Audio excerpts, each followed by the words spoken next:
Hello friends and welcome back to Motor Redefined. मैं हूं आपका होस्ट और दोस्त अरिंदम घोष और आज हमारे साथ फाइनली अवेलेबल है जिसका आप लोग सब वेट कर रहे थे, that is all new Bajaj Pulsar P150। और टाइटल थंबनेल से आप लोगों ने ऑलरेडी समझ लिया होगा। आज इस वीडियो के दौरान मैं आप लोगों के साथ इस बाइक की एक डिटेल रिव्यू शेयर करूंगा। सब कुछ आप लोगों को बताऊंगा, कितने प्राइस पॉइंट पे मिल सकती है, फीचर स्पेसिफिकेशन आप लोग को यहाँ पर क्या क्या देखने को मिल रही है। अगर आप पल्सर 150 जो अभी मतलब पुरानी जो पल्सर 150 उससे अगर कंपेयर करते हैं तो क्या चीज़ें आप लोग को नई, क्या चीज़ें बेहतर देखने को मिल रही है, माइलेज आप कितना एक्सपेक्ट कर सकते हैं। टॉप ऑफ ऑल अगर आप इसको दूसरी कॉम्पिटिटर्स के साथ कंपेयर करते हैं तो खरीदना आप लोगों के लिए कहां तक सही होगा, ये भी वीडियो के एंड तक आप लोगों को बिल्कुल पता चल जाएगा। और फ्रेंड्स आगे बढ़ने से पहले वेरी स्पेशल थैंक्स टू उल्टा Bajaj for providing me this bike, ताकि मैं आप लोगों तक ये रिव्यू पहुंचा सकूं। अगर आप लोग वेस्ट बंगाल के हावड़ा, हुगली, कोलकाता में रहते हैं, कोई भी आप बजाज के प्रोडक्ट खरीदना चाहते हैं, बिल्कुल आप उल्टा बजाज को कॉन्टैक्ट कर सकते हैं। डिटेल्स अभी आप लोगों को आपके स्क्रीन पर दिख रही होगी। तो चलिए फ्रेंड्स वीडियो शुरू करते हैं।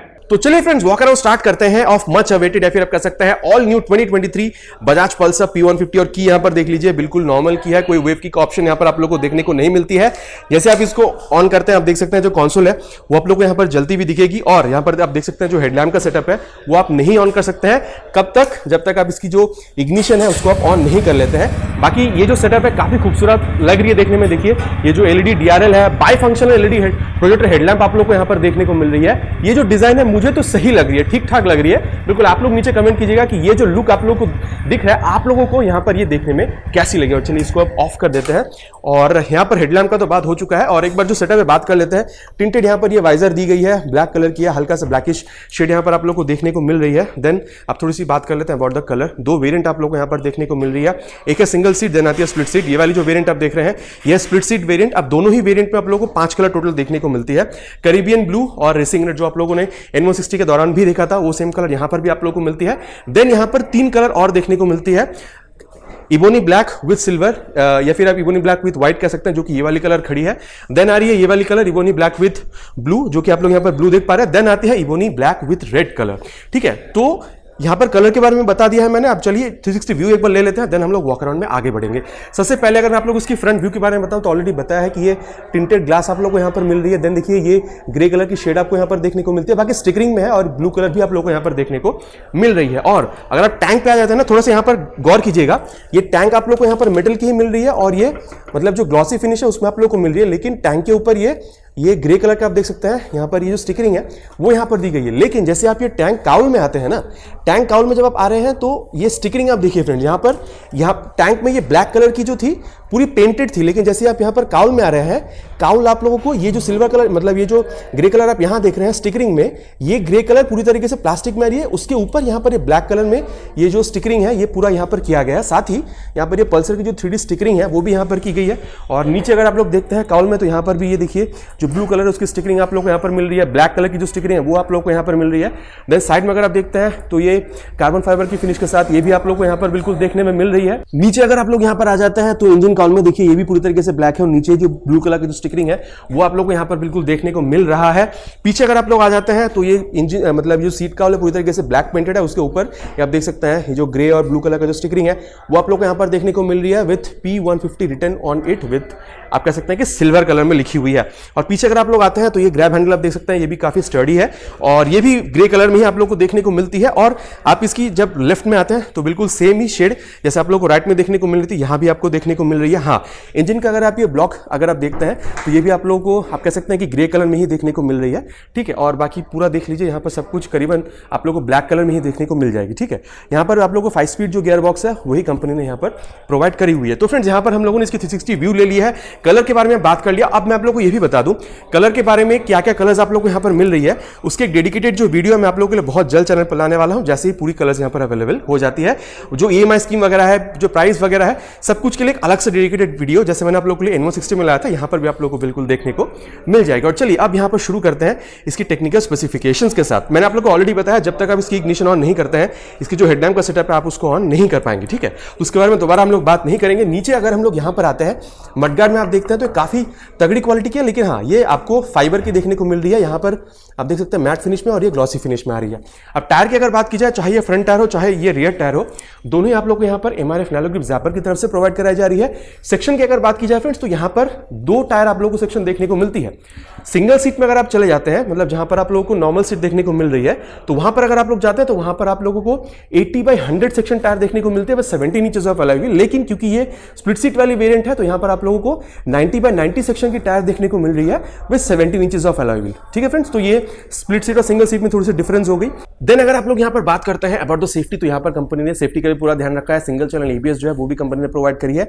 आप देख सकते हैं यहाँ पर ये फ्रंट में आप लोग की ABS की रिंग है, वो भी आप लोग को यहाँ पर बिल्कुल देखने को मिल रही है। अब अगर फ्रंट में यहाँ पर ब्रेकिंग की बात की जाए, तो 260 mm की यहाँ पर ये बड़ी सी डिस्क कंपनी ने बिल्कुल प्रोवाइड करी है विद द कैलिपर। और अगर यहाँ पर सस्पेंशन की बात करी जाए, तो चाहे वो सिंगल सीट हो चाहे वो स्प्लिट सीट हो, वहाँ यहाँ पर आप लोग को 31 mm वाली डायमीटर वाली ये टेलीस्कोपिक फोक ही देखने को मिल रही है with this fork protector. Alloy ring है, यहाँ पर आप देख सकते हैं ये ब्लू कलर की स्टिकरिंग यहाँ पर आप लोग को ये एलॉय व्हील में देखने को मिल जाती है। बाकी एलॉय व्हील का डिजाइन मैं आप लोगों को थोड़ा सा दिखा दूं, मुझे तो सही लग रही है देखने में। आप लोग बिल्कुल कमेंट कीजिएगा नीचे कि आप लोग की जो डिजाइन है देखने में कैसी लग रही है।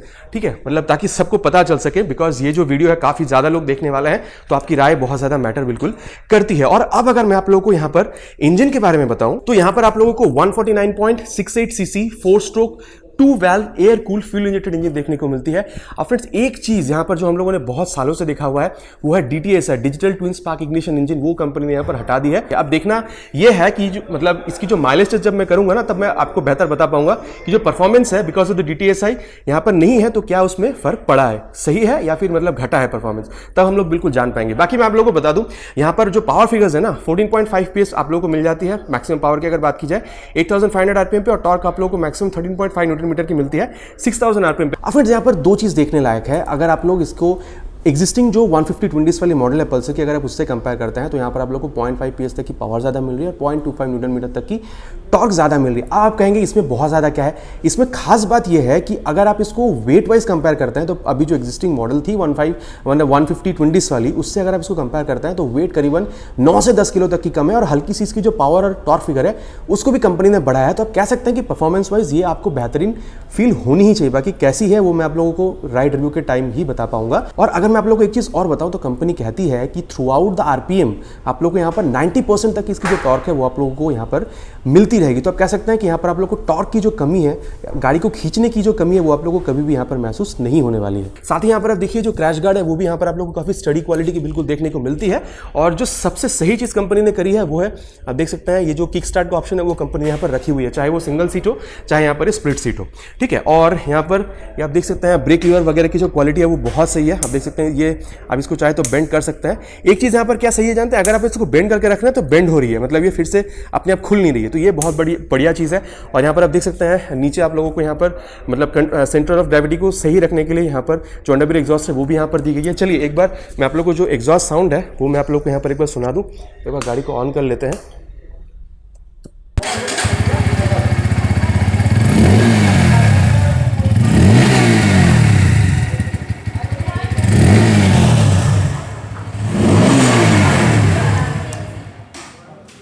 बाकी फ्रेंड्स एक चीज़ यहाँ पर कहना होगा कि इसकी जो बेसियर साउंड है ना, मतलब आप कह सकते हैं कि जो एग्जिस्टिंग अभी जो मतलब पल्सर 150 थी अभी मार्केट में, उससे ये काफ़ी ज़्यादा बेहतर आप लोग को बिल्कुल साउंड करती हुई दिखेगी। और चलिए फ्रेंड्स अब इसकी जो रेयर सेक्शन है थोड़ी सी उसके बारे में बात करते हैं। अब मैं सबसे पहले आप लोगों को बता दूं, स्प्लिट सीट और सिंगल सीट के हिसाब से इसकी जो रेयर सेक्शन में जो टायर है इसकी डायमेंशन चेंज हो रही है। अब मैं आप लोगों को बता दूं, यहाँ पर अगर आप लोग ये स्प्लिट सीट में देखते हैं तो यहाँ पर आप लोगों को 110/80 सेक्शन की टायर देखने को मिल रही है with 17 inches of alloy wheel. बाकी एलॉय व्हील का जो डिजाइन है बिल्कुल वही है जो आप लोगों को सामने में देखने को मिल रही थी। बाकी बिल्कुल नीचे आप लोग अभी तक कमेंट नहीं किए तो कमेंट कर दीजिएगा कि इसकी जो डिजाइन है आप लोगों को देखने में कैसी लग रही है। अब अगर आप लोग यहाँ पर स्प्लिट सीट के बजाय अगर आप लोग सिंगल सीट पे आ जाते हैं तो वहां पर टायर की जो डायमेंशन है 100/90 with 17 inches of alloy wheel. ठीक है, तो नॉर्मल सीट में आप लोगों को 100 mm की मिल रही है और यहाँ पर क्योंकि स्प्लिट सीट है तो 110 mm की यहाँ पर आप लोग को टायर देखने को मिल जाती है। तो ये टायर के डायमेंशन के बारे में बात हो चुकी है।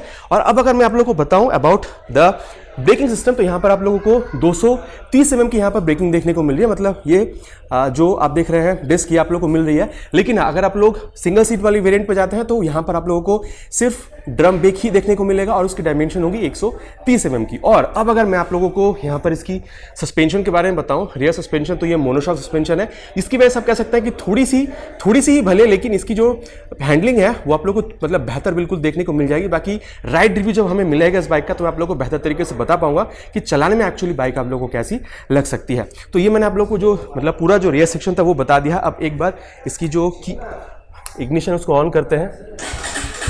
ये देखिए इग्निशन जैसे आप यहाँ पर ऑन कर रहे हैं, देखिए पूरा आप लोगों को जो N160 में देखने को मिल रहा था ना, वही सेम टाइप ऑफ यहाँ पर ये जो रियर टेल लैंप है वो देखने को मिले, जो कि LED की है। और यहाँ चाहे वो फ्रंट हो चाहे रियर हो, सब में आप लोगों को सेम ही टर्न इंडिकेटर्स देखने को मिल रही है, जो कि आप लोगों को यहाँ पर ये बल्ब में देखने को मिलती है। रिफ्लेक्टर यहाँ पे लगाई गई है और देखिए जो नंबर प्लेट में मतलब नंबर प्लेट को दिखाने के लिए यहाँ पर जो लाइट है वो भी कंपनी ने डाली हुई है। तो यह मैंने आप लोगों को रियर सेक्शन पूरी तरीके से एक्सप्लेन कर दिया है।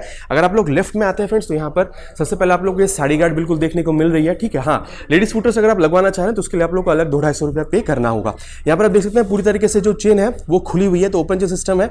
अब बरसात का मौसम भले ही ना हो, लेकिन फिर भी आप लोगों को 300 से 400 किलोमीटर की रेंज पे इसको क्लीन और ल्यूब करना होगा, ताकि आप लोगों को इसकी जो परफॉर्मेंस है वो भी सही मिले और लाइफ भी इसकी बरकरार रहे। और अब अगर मैं आप लोगों को थोड़ी सी और जिस चीज़ों के बारे में बताऊं, तो आप देख सकते हैं जो मेन स्टैंड है, डबल स्टैंड बोल सकते हैं, वो अवेलेबल है। देन साइड स्टैंड भी अवेलेबल है और side stand engine cut off sensor भी अवेलेबल है। फ्रेंड्स बताने की जरूरत नहीं है, लेकिन मैं फिर भी आप लोगों को बता दूं, side stand engine cut off sensor की वजह से जब भी अगर आपकी गाड़ी में साइड स्टैंड लगी भी होती है, जैसे आप गाड़ी को ऑन करके यहाँ पर गियर पर डालते हैं, आपकी गाड़ी बंद हो जाती है, मतलब इंजन शटडाउन हो जाती है, ताकि चलते समय कभी भी आपको एक्सीडेंट का सामना ना करना पड़े। तो ये एक बहुत सही चीज़ दी गई है। मैंने आप लोग को ऑलरेडी बताया कि 5 स्पीड गियर बॉक्स आप लोग को यहाँ पर बिल्कुल देखने को मिल जाती है। और यहाँ पर अगर आप और देखते हैं तो फ्रेंड्स यहाँ पर देख सकते हैं नीला कलर का जो स्टिकरिंग वगैरह है वो आप लोग को यहाँ पर इंजन कॉल में भी बिल्कुल देखने को मिल जाती है। और चलिए अब हम लोग इसकी जो हैंडल बार है, मीटर कंसोल, उसके बारे में बात करते हैं। अब फ्रेंड्स यहाँ पर भी एक चेंज है। अगर आप लोग नॉर्मल सीट पे जा रहे हैं, मतलब जहाँ पर सिंगल सीट है, तो वहाँ पर जो हैंडल बार है वो आप लोग को डिफरेंट मिलेगी। लेकिन यहाँ पर ये जो हैंडल बार है ना, बिल्कुल जैसे अभी एग्जिस्टिंग पल्सर 125 या पल्सर 150 में देखने को मिल रही थी, बिल्कुल सेम ही है। लेकिन हाँ, ये ग्रिप वगैरह देख रहे हैं, आप लोग को बिल्कुल NS की याद दिलाएगी, ठीक है। और अब अगर मैं आप लोग को यहाँ पर स्विच गियर्स के बारे में बताऊँ तो फ्रेंड्स बजाज है, क्वालिटी में यहाँ पर कोई कॉम्प्रोमाइज़ नहीं है। एक बार इसको ऑफ कर देते हैं, दोबारा ऑन कर लेते हैं जी। यहाँ पर देखिए जो पास लाइट का स्विच है वो यहाँ पर दी गई है। देन ये हाई बीम लो बीम का स्विच, नीचे है टर्न इंडिकेटर्स का स्विच देखिए, और नीचे है हॉर्न। अब फ्रेंड्स क्योंकि क्लोज स्पेस है तो हॉर्न बहुत ज़्यादा जोर से बज रही है। और हाँ, अगर आप खुले में भी देख रहे हैं तो हॉर्न काफ़ी ज़्यादा लाउड आपको बिल्कुल लगेगी। राइट साइड में अगर आप लोग आ रहे हैं तो यहाँ पर इंजन ऑन मतलब किल स्विच जो है वो यहाँ पर दी गई है। देन इग्निशन ऑन करने का स्विच मैंने आप लोग को ऑलरेडी जो एग्जॉस्ट साउंड है वो सुना दिया है। और अब अगर थोड़ी सी बात कर लिया जाए अबाउट द मीटर कंसोल, तो यहाँ पर देखिए पूरी तरीके से स्वाइप लेती है, ठीक है। बिल्कुल N160 में जैसे मिल रहा था वही आप लोग को यहाँ पर मिल रहा है। साइड स्टैंड का इंडिकेटर आप लोग को यहाँ पर देखने को मिलता है। एक बार दोबारा ऑन करके देख लेते हैं। बैटरी इंडिकेटर, यहाँ पर जो इंजन चेक लाइट है वो आप लोग को देखने को मिल रही है। थोड़ा सा नज़दीक जाकर यहाँ पर देख लेते हैं। देखिए यहाँ पर जैसे आप लोगों को ये मतलब जो गियर पोजिशन सेंसर है वो आप लोग को यहाँ पर दिख रही है। मतलब अगर first second third fourth fifth gear जो भी है यहाँ पर आप लोग को दिखेगी। स्पीड आप लोग को यहाँ पर दिख रही है, टाइम आप लोग को यहाँ पर दिख रहा है, डिस्टेंस टू एम्प्टी आप लोग को यहाँ पर दिख रही है, ठीक है। और यहाँ पर मैं आप लोग को बता दूँ, मोड और सेट का यहाँ पर आप लोग को 2 बटन भी दिया गया। यहाँ पर देखिए मोड का बटन अगर आप इस्तेमाल करते हैं तो यहाँ पर ये जो है देखिए ये ओडो अभी आई है। देन देखिए ये ट्रिप 1 है। देन यहाँ पर आप लोग को ट्रिप 2 दिख रही है। देन देखिए जो डिस्टेंस टू एम्प्टी वो आप लोग को यहाँ पर दिखा रही है। देन जो फ्यूल गेज सेंसर है वो भी आप लोग को यहाँ पर देखने को मिल जाती है। ये RPM शिफ्ट लाइट यहाँ पर है, ABS का सेंसर है, टर्न इंडिकेटर्स का यहाँ पर आप लोग को दिख रहा है। देन आप लोग को यहाँ पर जो न्यूट्रल सेंसर है वो भी यहाँ पर दिख रही है। और सबसे बढ़िया चीज़ क्या है जो N160 से यहाँ पर डिराइव की गई है वो है इसकी चार्जिंग सॉकेट। देखिए चार्जिंग सॉकेट आजकल बहुत ज़्यादा ज़रूरी है। अगर आप ऑन द गो कभी मोबाइल चार्ज अगर खत्म हो जाती है तो आप यहाँ से बिल्कुल चार्ज कर सकते हैं, या फिर अगर आप क्रिएटर हैं GoPro वगैरह यूज़ कर रहे हैं तो उसको भी आप यहाँ पर बिल्कुल चार्ज कर सकते हैं। तो फ्रेंड्स ये टेक्निकल स्पेसिफिकेशंस जो थी इस गाड़ी की सब कुछ मैंने आप लोगों को बता दिया है, ठीक है। अब थोड़ी सी लुक के बारे में आप लोगों को स्पेसिफिक बताना चाहूंगा फ्रेंड्स। यहाँ पर अगर आप टैंक देखते हैं ना तो काफी हद तक आप लोगों को ये N160 की याद दिलाती है। पूरी तो नहीं, लेकिन काफी हद तक आप लोगों को N160 की याद बिल्कुल आप लोगों को दिलाएगी। मतलब आप कह सकते हैं कि N160 से इंस्पायर्ड डिजाइन यहाँ पर आप लोग को टैंक में बिल्कुल देखने को मिल रही है। बाकी फ्रेंड्स एक चीज, अगर आप लोग यहाँ पर हेडलैम्प देखते हैं ना, आप लोग बिल्कुल नीचे कमेंट कीजिएगा कि ये जो लुक है देखने में आप लोगों को कैसी लग रही है, ठीक है। और चलिए अब यहाँ पर इसकी जो डायमेंशन है थोड़ी उसके बारे में बात कर लेते हैं। सीट हाइट के बारे में अगर यहाँ पर बात किया जाए तो 790 mm तक की यहाँ पर आप लोग को सीट हाइट मिल रही है। एंड ट्रस्ट में अगर आपकी हाइट अराउंड 5'3" तक की है ना, आप आराम से मैनेज कर सकते हैं, कोई प्रॉब्लम आपको यहाँ पर नहीं होनी चाहिए। और 14 लीटर तक का यहाँ पर आप लोग को टैंक मिल जा रहा है। एंड माइलेज टेस्टेड तो नहीं है, लेकिन फिर भी मैं कह सकता हूँ कि आप लोग को 45+ तक की जो माइलेज है वो भी यहाँ पर आप लोग बिल्कुल एक्सपेक्ट कर सकते हैं। लेकिन अप्रॉक्सीमेट जब तक यहाँ पर टेस्ट नहीं होती, है, कुछ कहा नहीं जा सकता, इससे ज़्यादा भी आप लोगों को मिल सकता है एटलीस्ट 2-3 सर्विस के बाद। और अगर मैं आप लोग को यहाँ पर इसकी ग्राउंड क्लियरेंस के बारे में बताऊँ, 165 की ग्राउंड क्लियरेंस है, तो हाँ मतलब अगर आप सिटी राइड्स वगैरह कर रहे हैं उसके लिए एनफ है। और वहीं अगर मैं आप लोग उसकी कर्व वेट के बारे में बताऊँ तो कर्व वेट में यहाँ पर डिफरेंस है। अगर आप लोग स्प्लिट सीट देख रहे हैं तो 141 किलोग्राम की है, लेकिन अगर आप लोग इसकी सिंगल सीट देखते हैं मतलब नॉर्मल सीट देखते हैं तो उसकी वेट बनती है 140 किलोग्राम। तो फ्रेंड्स यहाँ पर हम लोगों ने इस बाइक की जितनी भी फीचर्स स्पेसिफिकेशंस थी सबको कंपेयर कर लिया। और चलिए अब जान लेते हैं कि प्राइस आपको कितना पे करना होगा। मैं पहले आप लोगों को जो एक शोरूम प्राइस है वो बता दूं। अगर मैं कोलकाता का आप लोगों को एक शोरूम प्राइस बताऊं फॉर द सिंगल सीट तो उसकी प्राइस बन जाती है 1,16,655 रुपीज़। और वहीं अगर आप लोग ये स्प्लिट सीट पे आ जाते हैं तो इसकी प्राइस बनती है एक शोरूम 1,19,653 रुपीज़। अब अप्रॉक्सीमेटली मैं आपको कहूँगा फ्रेंड्स कि अगर आप सिंगल सीट पर जा रहे हैं तो आप लोगों को करीबन 1,39,000 तक पे करना होगा। और वही अगर आप लोग यहाँ पर ये स्प्लिट सीट में आ रहे हैं तो आप लोगों को करीबन 1,42,000 तक पे करना होगा। बाकी अप्रॉक्सीमेट है, एग्जैक्ट जानने के लिए आप लोगों को मैंने पहले ही जो शोरूम का नंबर दिया वहाँ पर कॉल करना होगा, तभी आप लोग को एग्जैक्ट प्राइस जान पाएंगे, क्योंकि एग्जैक्ट प्राइस अभी तक हमें भी नहीं पता है। ठीक है, तो ये मैंने आप लोग को प्राइस के बारे में बताया। अब देखिए अगर आप लोग 162 से अगर आप इसको कंपेयर करते हैं तो 162 भी करीबन 1.5 लाख रुपए तक में आ रही है और ये आप लोगों को करीबन 1,40,000 तक में मिल जाएगी, 1,40,42 तक में। तो 8 से 10,000 रुपए तक का जो डिफरेंस है इसमें सिर्फ आप लोगों को मतलब 162 में एक्स्ट्रा आप लोगों को क्या मिल रहा है, थोड़ी सी पावर ज़्यादा मिल रही है और वहाँ पर आप लोगों को राइडिंग मोड्स मिल रहा है जो यहाँ पर नहीं है। लेकिन यहाँ पर आप लोगों को जो बहुत सही चीज़ मिल रही है वो है चार्जिंग सॉकेट, जो आप लोगों को 162 में देखने को नहीं मिलती है। तो अब स्टैंडर्ड मॉडल से अगर आप इसको कंपेयर कर रहे हैं 162 की, तो मेरे ख्याल से फ्रेंड्स अगर आप लोगों को राइडिंग मोड्स या फिर अगर आप लोगों को मतलब डिजिटल मीटर कंसोल अगर आप लोगों को पसंद है तो आप बिल्कुल 162 के साथ जा सकते हैं। लेकिन मेरे ख्याल से ना पल्सर लोग खरीदते ही हैं बिकॉज ऑफ दिस रश, मतलब ये जो कांटा घूमती है ना, ये बहुत ज़्यादा थ्रिल प्रोड्यूस करती है, लोग आज भी इसे बहुत ज़्यादा पसंद करते हैं। तो मेरे ख्याल से ये जो रखी गई है यहाँ पर ये बिल्कुल पल्सर की जो आप एक स्टेटमेंट है उसको बिल्कुल जस्टिफाई करती है। तो उस हिसाब से अगर देखा जाए फ्रेंड्स तो टेक्निकल स्पेसिफिकेशंस भी अगर आप देख रहे हैं तो बहुत हद तक आप लोगों को 162 की जो स्टैंडर्ड मॉडल है उससे आप लोगों को ये कंपेयर अगर आप करते हैं तो काफी हद तक आप लोगों को ये सिमिलर ही दिख रही है। तो मेरे ख्याल से जिस प्राइस पॉइंट पे ये बाइक आप लोगों को मिल रही है ये बहुत सही प्राइस पॉइंट है और ये बिल्कुल जस्टिफाई करती है अपने प्राइस पॉइंट को। बाकी 162 भी बहुत बेहतरीन बाइक, उसके बारे में मैंने ऑलरेडी डिटेल रिव्यू बना रखा है, अगर आप चैनल पर चाहें तो बिल्कुल चेक कर सकते हैं। तो ये था फ्रेंड्स मेरा verdict on all new 2023 Bajaj Pulsar P150। आप लोग बिल्कुल कमेंट कीजिएगा कि बाइक आप लोगों को कैसी लगी। चलिए मिलते हैं एक नए वीडियो में एक नए टॉपिक के साथ। Till then ride safe and जय हिंद।